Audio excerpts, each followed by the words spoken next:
Jautis ir liūtas suderinamumas. Jie visiškai netinka vienas kitam. Jaučiui yra svetimas liūto pasitikėjimas savimi, jo troškimas būti pripažintu. Jautis tai supranta kaip kėsinimąsi į jo gyvenimo būdą. Tarp šios poros galimi nuolatiniai ginčai. Abu ženklai yra labai tvirtos ir nepajudinamos asmenybės.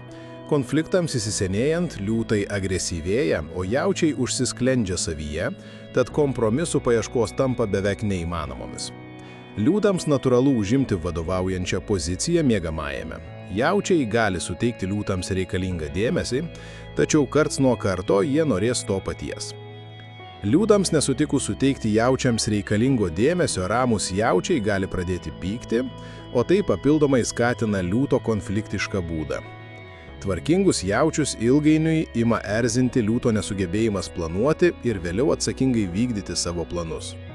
Ženklai vienas kitą traukia seksualiai ir kartais emociškai, tačiau to nepakanka įveikti kliūtims.